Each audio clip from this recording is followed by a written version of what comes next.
A new debate today over the White House program using drones to target terrorists overseas, after former White House Press Secretary Robert Gibbs admits that he was told he could never even acknowledge that this program existed. You've seen recently the president discuss the need and desire to be more forthcoming. I certainly think there are aspects of that program that are and will remain highly sensitive and very secret. But let me give you an example here, Chris. When I went through the process of becoming press secretary, one of the first things they told me was, you're not even to acknowledge the drone program. You're not even to discuss that it exists. Wow. And so I would get a question like that, and literally I couldn't tell you what Major asked, because once I figured out it was about the drone program, I realized I'm not supposed to talk about it. Well, now a growing list of media figures are taking issue with that admission. Judge Andrew Napolitano is our Fox News senior judicial analyst, and he's making light of it there, and it's sort of laughing, but this is extremely serious.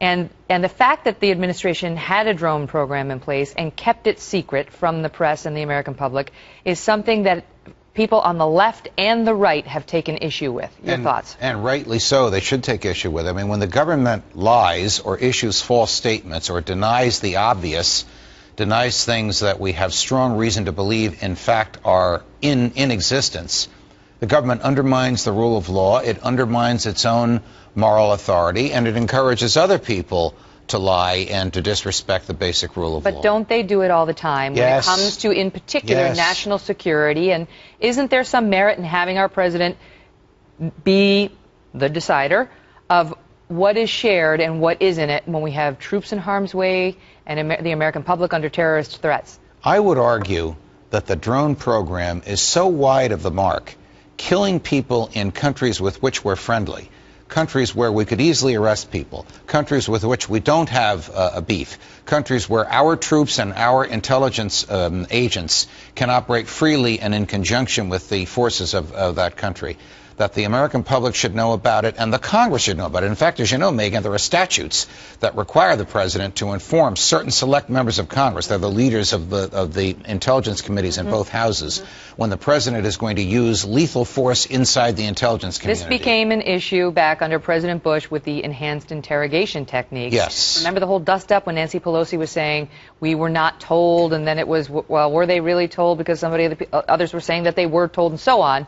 But my point is just simply that we have president after president, literally, I mean, Bush and then Obama, who have made these decisions in the name of national security and kept them secret. And Gibbs not telling us, not answering the press honestly, that's on President Obama. It's not on Gibbs. Correct. Correct, it is. I mean, Gibbs probably would have lost his job or never gotten the job if he said, I'm sorry, I'm not going to lie for you. You're the president's messenger. You're not an independent messenger. Exactly. So he does place himself in an awkward situation. He has an inclination to want to tell the truth, as all human beings do, because he knows what the truth is, but his bosses won't let him tell the truth. Look, this is the problem with government today.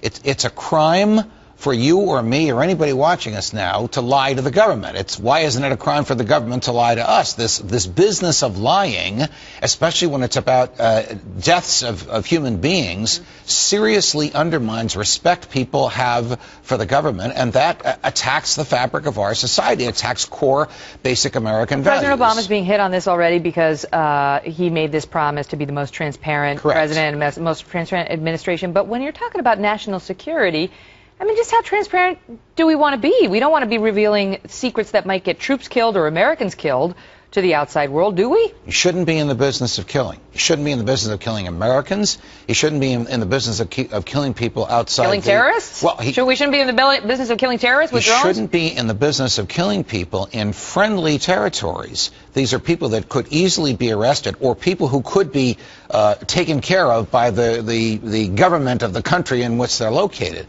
But when the president thinks he can willy-nilly use drones, however, whenever, and against whomever he wishes, and then lie about it, we have a problem. Here's the other problem. This becomes a precedent. George W. Bush's use of drones was a precedent for Barack Obama to ratchet that up. Barack Obama's use of drones will be a precedent for whoever replaces him to ratchet it up. Look at both situations. When it came out during the Bush years about enhanced interrogation, it came out in dribs and drabs, and then there was the so-called torture memo that was the legal justification within the administration that tried to say this is why this stuff isn't torture and so on. huge cause of consternation, in Yes. particular among the left. And now the same thing is happening with the drones. I mean, Yes. this past month, the legal justification leaked out from the administration on its justification for drones, and only now do we get to sort of check on our own to see whether we believe that legal justification is valid. Quickly. The legal justification was hogwash. It was 16 pages of hundreds and hundreds of pages they won't let the rest of us see.